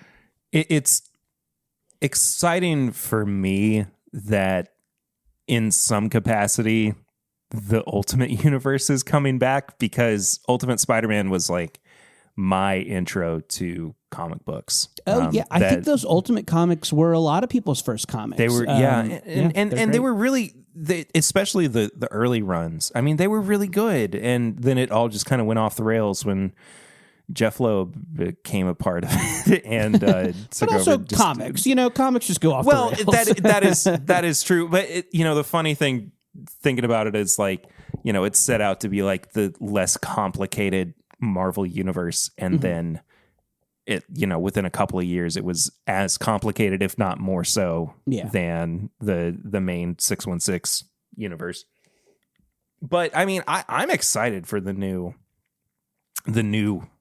Ultimate Universe that's me too, coming about. I think it's shaping up really well. Yeah, totally. And they have such good writers and artists on them now, and I'm excited to see what they do. Dream comic book that you would get to write? Oh, that's a great question. I mean, I was a Spidey kid, so getting to do anything with the Spidey characters would be awesome. I would love that. But I am kind of more of a DC reader these days. I know I mentioned a bunch of Marvel stuff, but I think my usual comics lean a little bit more DC. So, I was a big, Justice League International fan. So I love some of those goofier DC characters like, Booster Gold and that whole gang, Fire and Ice. So yeah, getting to do something with those characters would be a ton of fun. I was saying on another podcast, I'm also a big fan of like those kind of one-on-one fighting games like Street Fighter and Mortal Kombat. Oh yeah, and I know occasionally they'll do comics with those. So yeah, getting to do something with those characters would be a ton of fun. They have such wacky, weird continuities these days. It would be super, super cool to do something with that. I would love to see, especially now that you bring it up, a Booster Gold Blue Beetle comic from you. I think that would be so much fun. I would love to do it. They did they did one that just wrapped up, I think, earlier this year called Blue and Gold, where Booster and Beetle become like social media stars. Dan Jurgens wrote it. Okay. Where they become social media stars. They like live stream the crime fighting. And I was like, oh, that's what I would have done. So I'm like, well, somebody already did it. I got nothing. I got no more pitches. That would be my pitch exactly. Just do your fan comics on DeviantArt or whatever. That's all you can do. Okay, so Spider-Man, dialing it back to him a little bit. Happy Spider-Man or defeated constantly Spider-Man? What do you prefer? You got to have a little both, right? You got to have a little salty and sweet. I mean, I think he's funny. That's why you like him when you're a kid. And there's a great line in the most recent Spider-Verse movie where Spider-Man 2099 is brooding, and the Jake Johnson Spider-Man is like, we're supposed to be funny. Why aren't you funny? Yeah. I thought that was such a nice line and a nice, just kind of like shining a light on the fact that there are some spider people who are more dark and brooding. But yeah, I think mine would be quippy were I to do it. So I like the emo stuff. I like Kraven's Last Hunt. We all shed a tear when Gwen Stacy died, but of course, you need quipping and thwipping. That's what it's all about, I think. I recently came to the realization that I think Kraven the Hunter is my favorite Spider-Man villain. He's great. He's really great. He's just I think he's severely underrated as well. Even though he's had these like huge set pieces of storytelling, and has had the opportunity to do so many unique things within the context of Spider-Man stories. But yeah, he just doesn't. I don't think he gets the love that he deserves. And, but we'll see how the Kraven movie does. Maybe we'll get more Kraven once Kraven Mania sweeps America. What's the Weekly Planet say? Kraven the Animal Lover, which is what he's kind of being made out to be in this new movie. Yeah, so I know. We'll see. We're just trying to try and make him the hero villain, but we'll see. Yeah, I like those Venom movies. Maybe they'll do a good job. I didn't like Let There Be Carnage as much as the first one, but I think that was a Woody Harrelson problem more than anything. I love Woody Harrelson in that movie. I think that I like how wacky they are, but different strokes for different folks. I realize. Sure, and I mean, I think you probably are more the majority in terms of just like who Cletus Cassidy Carnage is supposed to be, just crazy, wild, just off the walls, bananas. But I don't know. It just kind of took away from the overall quality of the film for me. Yeah. But they're insane movies. They really are crazy. Movies. I mean, I never thought I would see Tom Hardy in a lobster tank. I love that part. It's so funny. One last question before I get you out of here. Yeah. Best or worst song ever? Jesus Is My Friend by Sunseed. Oh, I love that song. Oh my God. That's an amazing song. That's a ska classic. Jeez. You're talking to a kid who grew up in Orange County in the 90s. I got a soft spot for the ska. It's an amazing song. Amazing video. Oh my gosh. If you haven't seen this thing, people, just get out there on YouTube and search and have yourself the dance party of a lifetime. I will definitely at least put it in the in the description below. But that guy. So this is that guy like shows up to like ska festivals and like plays that song. Really? Oh yeah, I think that's another fun little YouTube thing to search. Try and find that guy like in 2023 playing that song with a modern ska band. It's great. Fantastic. Jordan, thank you so much, man. Yeah, thanks for having me. Been a great, of course. There's been a great chat that we've been able to have. Where can people find you? I'll make sure to put links for youth group in the description. But where's the best place for? Yeah, of course. Where's the best place for people to find you, follow up with you, and everything? Yeah, you can find all the youth group stuff at bit.ly/youth group book, and apparently in the show notes for this episode. But bit.ly/youth group book. You can see some of the art. You can find all the pre-order links, but also you can just you can grab that pre-order anywhere you get a book: Amazon, Barnes and Noble. Call your local indie bookstore. They'd love to hear from you. And I think that's just check that out. And if it sounds like a fun idea, gosh, would sure appreciate your pre-order. And go listen to Jordan Jesse Go. Jordan Jesse Go. It's a chat podcast I do with Jesse Thorne. We have a lot of fun. We goof around. It's a show. Jordan Jesse Go. There you go, man. Hey, Jordan, again, thank you so much. Hope to chat with you again soon. But cheers is all I can say. At this point, cheers to you too, man. Thanks for having me. This was fun. Eric, it's time to do a review. I can't wait. But before we do that, oh boy, we need to take a moment. You're first. It's over. To say goodbye. You're first. To my very first Glencairn. That's crazy that you have your first. I know. I have so many Glencairns upstairs that I don't know which one would be my first. So I'm a slut. In I want to say maybe 14 or 15. Probably, yeah, that sounds about right. Probably 2015.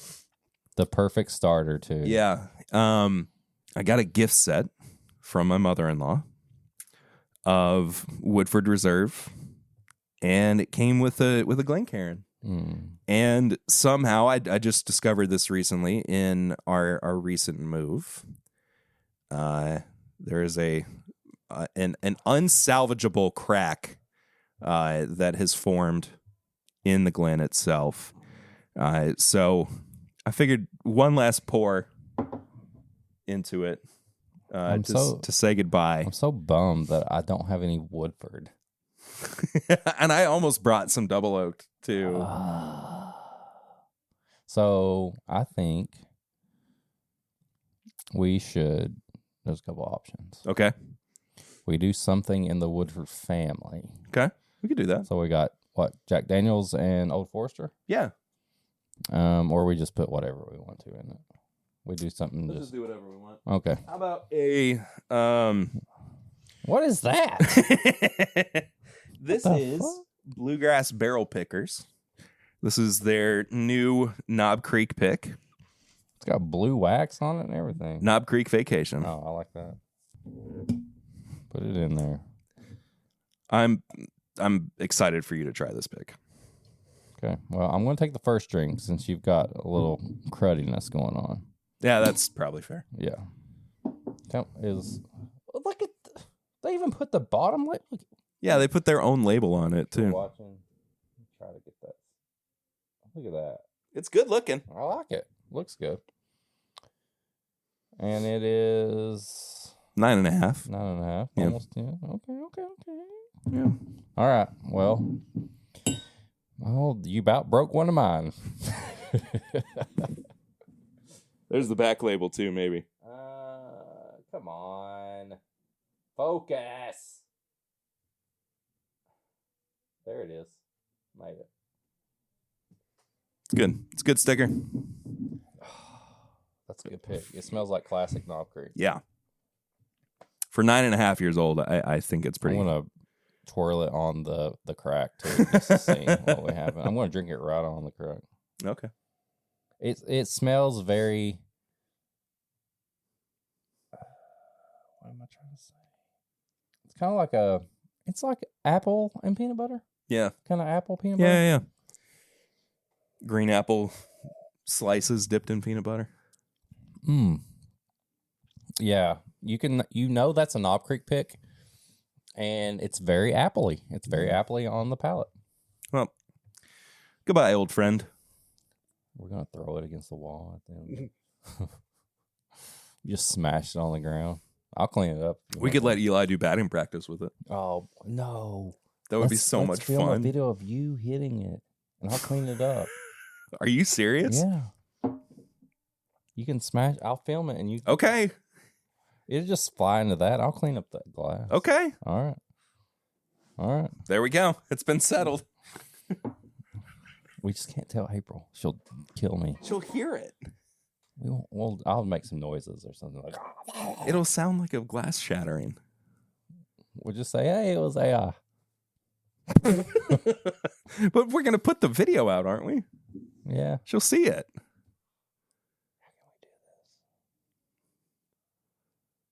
Let me think on this. All right. Well, while It was a good idea at the beginning, and then you were like, "Yeah, if we post the video." Yeah. While you think on it, we are finally going to review 2XO Jim of Kentucky. This is single barrel 52, 104 proof. It is a high rye bourbon mash bill from Dixon Dedman, which has been rebarreled as well. This is a pricey boy. It's $200. Well, you know, Sometimes that's just what you got to do. you got to know when to fold them, Know when to hold when them. to hold them. This is a beautiful bottle, by the way. It is. You know what would be even better? If we compared it to another one. Since these are single barrels, I got mine too. What? Son of a bitch. I told you I was getting one. No, you didn't. I said they're going to hold one for me, hopefully. And then I waited. This is barrel 44. So we got two of them. 2XO. Does that make it 4? Maybe. I'll let you open No, yours. you open it up. No, you open it. No, because you were like, you know what? My favorite Perry on the, if you've listened to the pregame chats, I'm not going too much away, but Perry got very confident in the week. I didn't And realize. I was like, we should do this because I was going to bring it to the table. And he was like, he didn't say anything. They just put a picture of the bottle he bought. And then I was like, oh, you got it. And I was going to act like, I was like, I know I'm getting this. I was going to surprise him. And then he got this one. And then I was like, I'm not going to tell him I got mine. And now we got two. Now I'm having a great day. Now we're good to go. This is fantastic. I love this. This is a good day. I love Saturday recordings. Oh, we didn't even say that. We had to record on Saturday because we had The weather. complications with weather on Friday when we normally record. Oh, Saturday recordings, they just hit different, man. This is why I was so excited because I had the other one and I hadn't told you. So now we can compare two of them. And to think that when I said anything else, your response was Bud Light? Yeah, I was trying to throw you off. And sure enough, what did I bring? Bud Light. Bud Light, and you can hear that on the pregame chats. All right. All right. Shall we dual pop? Oh, hell yeah. All right. 3, 2, 1. Ooh, yours was higher. Ooh, I think I gave a little bit more. I got in my eye a little bit. So I guess we'll go left to right, yours to mine. Now, are we going to fully review this, or are we just going to kind of compare since we have a 1-to-1? I mean, I think we review them. Based on taste? We review the whole package. Okay. We review this as this brand, this offering. We don't have to say, well, the first one, this barrel is this good. I think we look at it as a combination of the two. And like I said, we have barrel 44 and barrel 52. 44 and 52 right here. Look at that. Beautiful bottles, like you said. Oh, gorgeous.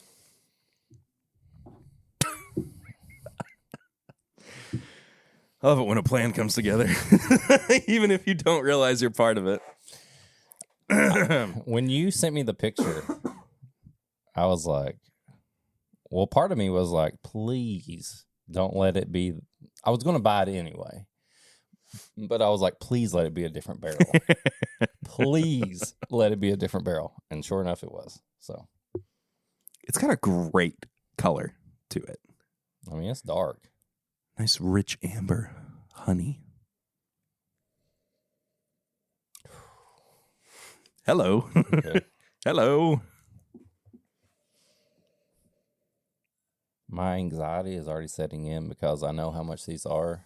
Yeah. One more. When you... Oh, snap.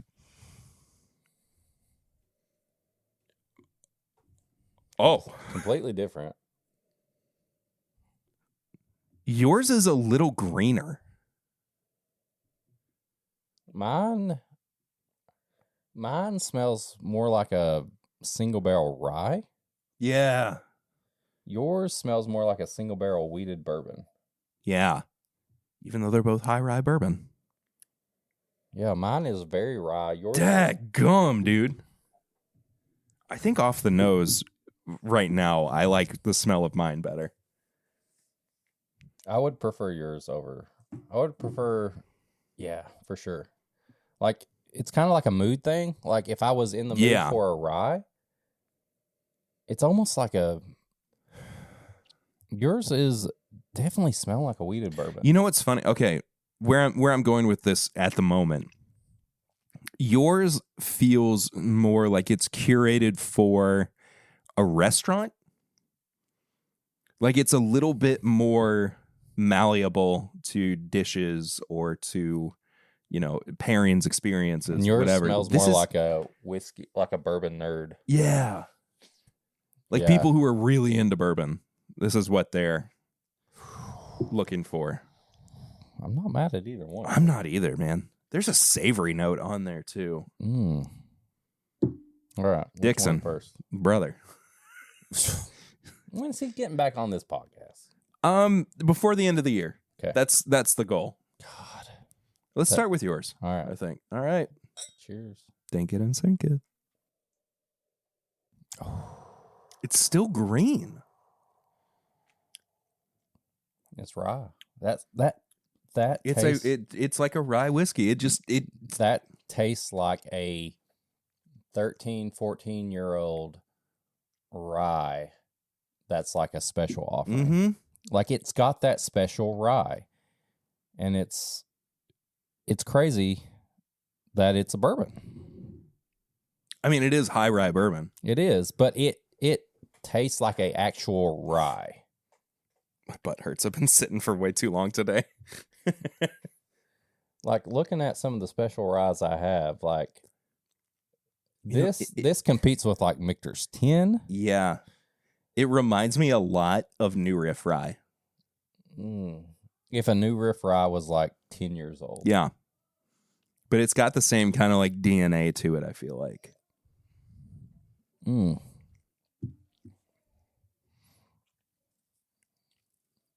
Oh, yeah.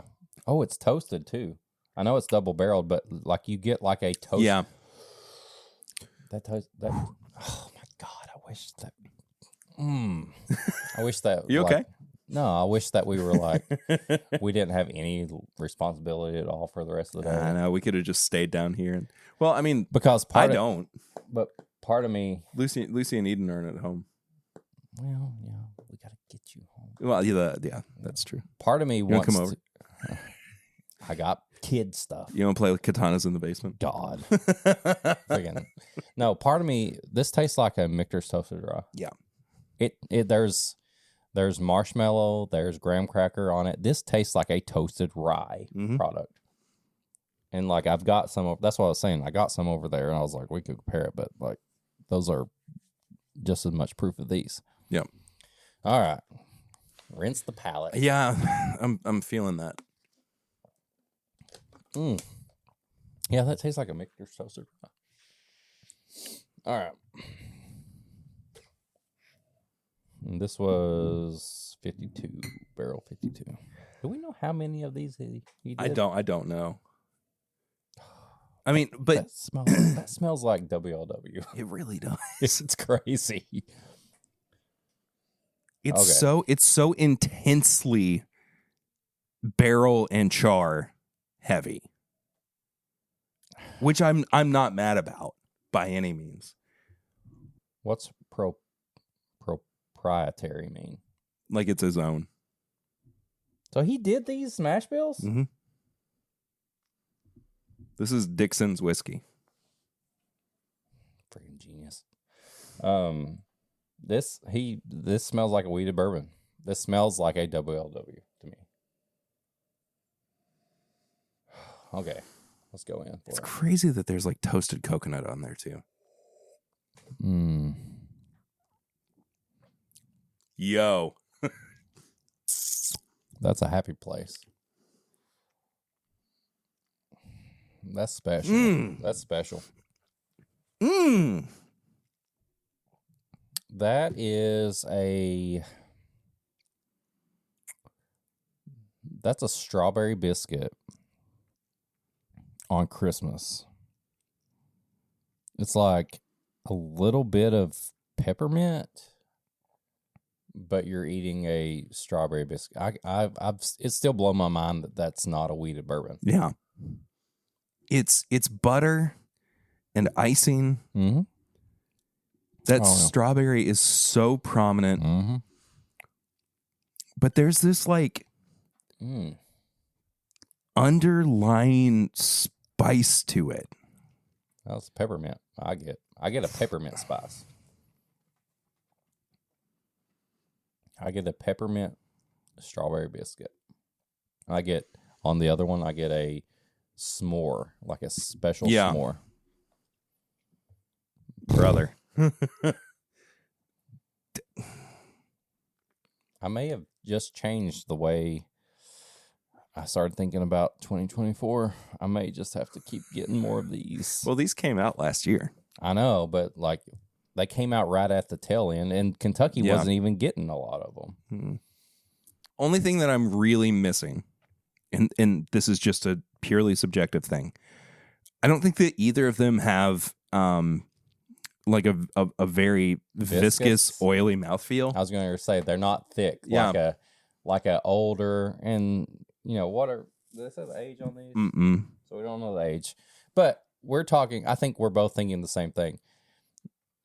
The smell and the taste are very similar to like 13, 15-year-old products. Yeah, but it doesn't have the mouthfeel. Yeah. It doesn't. Yeah. You know what's funny? That I haven't brought this up on the podcast yet.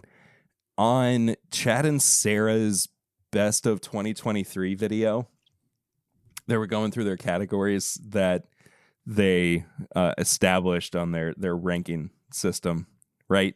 And theirs was nose, palate, finish, and mouthfeel. They added that on to there? Yeah, but no price. Oh. But when Chad was going through the categories on the video, he said nose, palate, finish, and price. TIMBP, baby. And Sarah corrected him. But I think my comment on it was nose, palate, finish, and price sounds familiar. Do you remember his acronym or his not acronym, the phrase to remember the different categories that he came up with? NPFP. NPFP. Nose, palate, finish, price. Right. Right? Never pull fleshy piercings. Makes sense. That was a long Makes time ago sense. that he came up with that. Anyway, I think personally that I like mine better. Okay. However, I don't know if either of these are $200 good. I will say that They both taste special. they both taste special. I would think the weeded fan in me would prefer yours. Yeah.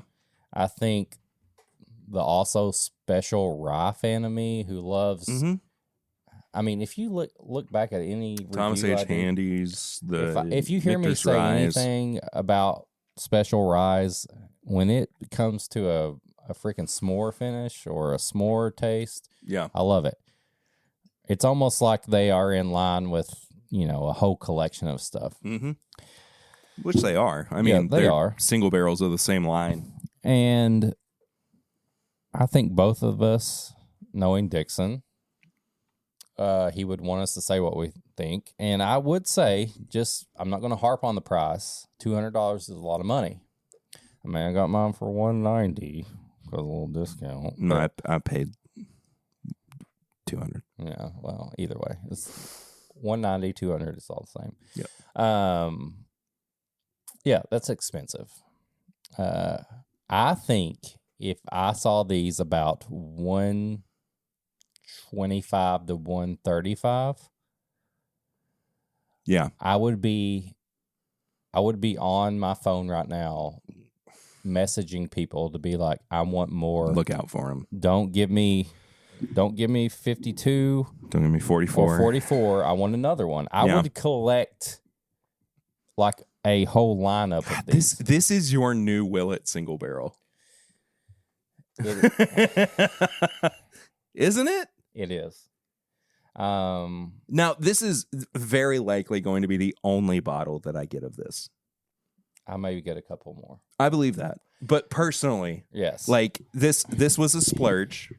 What would your price be right now if you were like, hey, we have a barrel 30? No more than 150. So that's the same. About 125 to 150. I would definitely pull the trigger on more. Yeah. But I have my limit of what I spend each paycheck and stuff like that, and I have my limit of what I consider I will spend. And comparing these two, even though I know that I wouldn't want to pay that much more, I will probably look for a few more of these. Yeah. Because they are so good and so different. And I'm just assuming the other barrels will be different. Yeah. That, like, I've got a special rye. If I ever want to try something of yours, I've got a special wheated bourbon tasting thing. Well, the nice thing about this, too, this is going into the vault. Yeah. I'm not. This may be like the next get together. You bring your bottle, I'll bring out mine, and we have some more of it. That would actually be a really good idea for the meetup, too. I might be just on the lookout for some more of these. Yeah. They're both great. As a wheated bourbon nerd, tater, whatever, weeb, I do. Barrel 52 is amazing. It's pretty great. If you love special rye, like a toasted, like a Michter's toasted rye, then find 44 because it tastes like a freaking s'more. This is amazing. Yeah. Not to harp too much on the price, but I mean, really, $200 is a lot for. If you can afford it, get it. Bottle if of not, bourbon. whatever. That's all I'm going to say. Yeah. Dixon, we love you too. Yeah. I mean, we're just being honest, man. Yeah. I think he knows. He does. We didn't say anything bad about the way it tastes. That's true. We just, we got bills to pay. We got to save a little money here and there. Either way, these are great. I can't imagine Dixon putting out a single barrel product that he wouldn't think anybody would not like. Yeah. I think no matter what barrel number you have, it's going to be good. I want a whole BTAC lineup, but of 2XO Gem.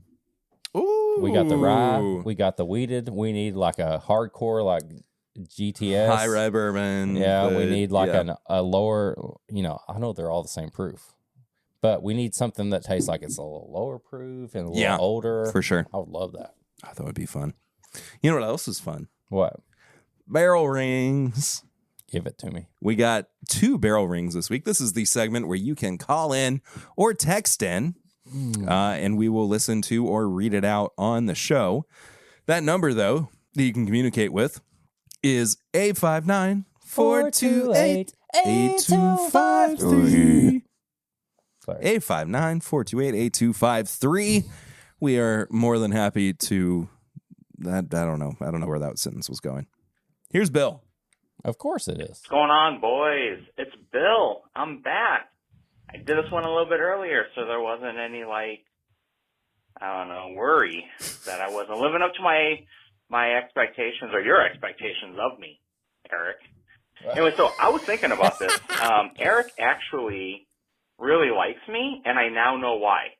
It's because my name is Bill, and he is a Bills fan. Go Bills. And every time he yells, "Go Bills!" I think he's cheering me on, which is really kind of nice and sweet and endearing, and I really appreciate it. Every time he yells out, "Buffalo!" I think of chicken wings. So, okay. Weird. Let's Anyway, so here is Bill's Brainbuster of the week. This one's a little weird, right? So, have you ever taken a piece of bread and stuck it into a container with cookies? The hard cookies get soft, and the soft bread gets hard. Why is that? So weird. But hey, in case you didn't know that trick, now you know. All right, boys. Talk to you later. Peace out! That's the wild. How would he ever know to do that? Why are we Martha Stewart friggin' why are we hack putting is bread? this? Why are we putting bread? I guess to make your hard cookies soft. But why would you ever know that? I don't know. Why? Okay. Bread is a very moist food. Next though. week, I want to know why this is a thing. Okay. I mean, we could do our own research. True. All right. We also have Jared. Hey, what's up, guys? It's Jared. Sorry I disappointed you by not calling in a while. It's my bad. It's what I do. Disappoint people. I also see you never changed the voicemail, so you know who you're calling for a bail ring. You talked about it, but didn't. We're gonna fix that today. Just call it, Jared. Don't give us any excuses. Eric, I want to let you know I have a lot of sample bottles. I wanted to start doing blind tastings to work on my palate, so I did pull kind of a stuff and whiskey, and I bought a gigantic box of sample bottles, filled 50 of them for my collection, and so that I can pull one out at random and do a little pour guesses style thing. Wild. See, just right on paper exactly how terrible I am at nosing and tasting a whiskey and guessing anything about it. Love you, Jack. Atrociously bad, even when I know where it came from in my collection. Perry, you had a great idea during that dry episode. You guys really need to do it, maybe for the Super Bowl or a special. You do an Edward 40 hand, except one hand you tape the alcohol-free rum, and then the other hand you tape the free spirit or whatever that awful bourbon was. You just take those each hand, and you're not allowed to drink anything else or do anything else until both bottles get chugged. Obviously, you won't be drunk, but you'll hate life. So I want to die. Yeah, that's it. 100% I'll try and do better about calling in. I just judge. Apologize. I've been busy with snow days and ski trips and holiday recovery and everything else. So, all right, have a good one, guys. I think that's a great idea. I don't. I want to. Perfect. I really would rather do just about anything else. What would the people have to do to make you do that? I don't know. I don't want to think about it right now. You're going to do it. No. I'm going to make you do We'll it. figure it out later. I'm going to make you do it. You're doing it. And it's going to be me taping them up to you. I love how For a whole special episode, I just tape you up. Okay. Of the two barrel rings that we got this week, both of them were like, "I'm sorry." Nah. They both sounded so sarcastic about their apologies. Cracked me up. Anyway. High proof hot takes. I do not have anything I don't either. this week. Okay, cool. Tips and The bits. weather? Oh, the weather's dumb. Stupid. Tips and bits. Tips and bits. Let's do it. What do you want to recommend this week? This is if we've been watching, reading, listening to, or just enjoying in general anything, we recommend it to you. I will say that these bottles are great. Lil Dicky just released yesterday Peanut, which is like Zenith, but Peanut. No, like penis, but with a lisp. Right, but zenith is like a word that means reaching your peak, Right. right? Yes. So he's reached the peak of his penis. Yeah. But also, if you try to say penis with a lisp, it's Yeah. penis. So it's got two meanings. Yes. Cool. Exactly. He just released that, and it's a mixture of some original songs and basically the soundtrack of the last 3 seasons of Dave. Nice. So if you love Dave, you're going to hear all those songs, and you're going to get some new stuff. I listened to it today when I ran. So good. I love Lil Dicky. I think he just, it's like a mix of just, who's crying upstairs? That sounds like an actual baby. I think Dash is just being funny on his stream. Okay. But it's just good. He's live streaming? He streams with his friends. Him and his friends from England. Oh, right. It's so good. I love it. I ran to it today. He just put out a new video for one of the original songs called Ha Ha Ha, and it's a great video too. So I recommend Lil Dicky, Peanut, and also watch the video for Ha Ha Ha. I just love it. I think he's great. I'm going to follow up on something that I recommended a few weeks ago at this point, which was Watcher. Ooh. On YouTube. I've been watching through a bunch of their other series as well. One of them that I think you would really enjoy if you enjoyed this show is Too Many Spirits, Ooh. where they drink Ooh. too many spirits Oh. and they read spooky stories. Oh. Dog started barking. I'm sorry. I got this. I got in the spirit. Well, I guess I got to edit that now. No, I'll just leave it. I'm going to do it. Okay. I'm going to do it. Okay. It's really fun. They've done a few seasons of it. This past December, they did one where they were dressed as Santa Claus, and it was real good. Last year also had one of my favorite stories I have ever heard in my entire life. I think I posted it on our Discord. But the whole series is really fun and funny, and I highly recommend doing that, which is watching through those. They also have a series called Are You Scared? Am I?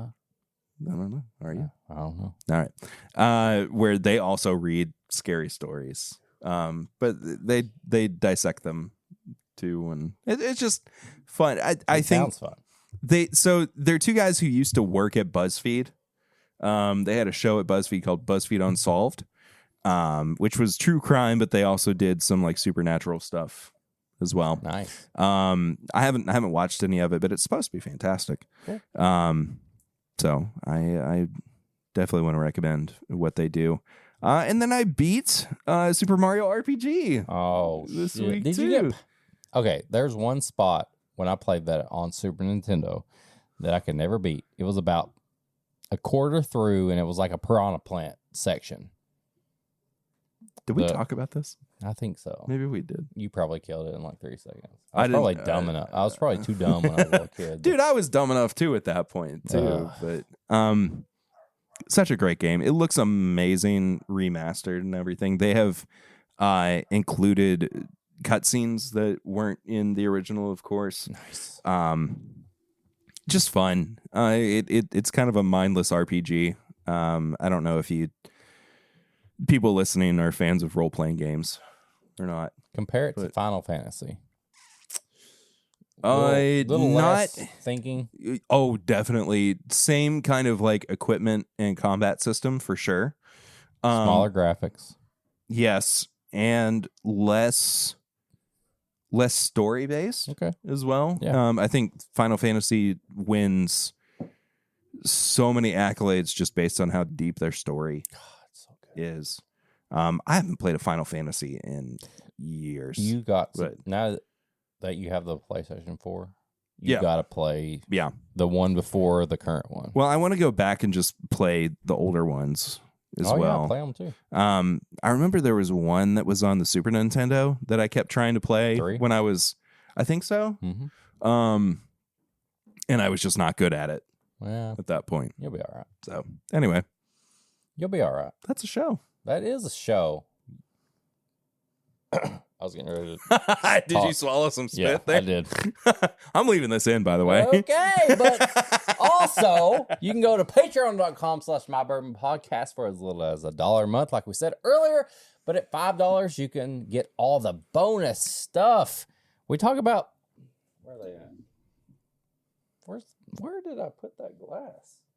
I don't know. Show them the glass. That one. It's on the Patreon content. You can get all the bonus episodes, Pours from the Floor, Sample Irresistible, Pop Chicken Wow Wow, and this episode uncut.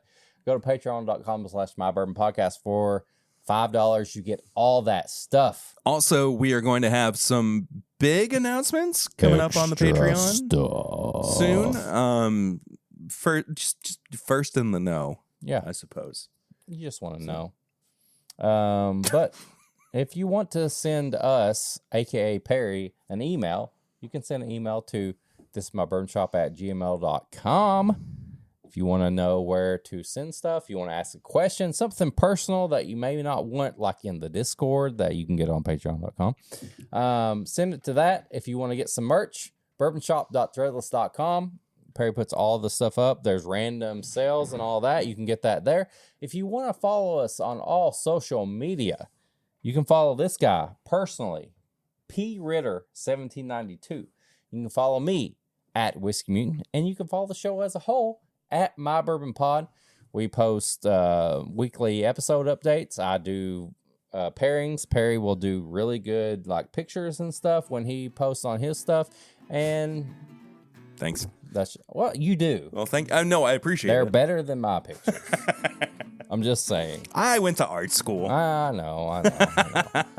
If you want to send the bell rings like you heard before, you can text it. You can send a voicemail. You'll be on the show. 859-428-8253. Just do that. And then like, comment, subscribe. You can get this episode videoed if you like to see the video version. It's on youtube.com. Perry goes live every Thursday for TIMBP Live. It's true, I do. I gotta get on that. Whenever, dude. The invitation's I open. know, but my family doesn't understand it. Other than that, just support the show, like, comment, tell people about us. Everything that you can do to share the show, just do it. I don't know anything else to say about it. I don't either. Other than Thank you. thank you. We appreciate it. Thank you to Jordan as well for hanging out with me for this episode. Jordan. Check out everything that Jordan does as well. He's wonderful. Blend these two. I did that already, and it's gone now. See y'all next week. Until then, I'm Perry. What did you think about it? Yeah, it was all right.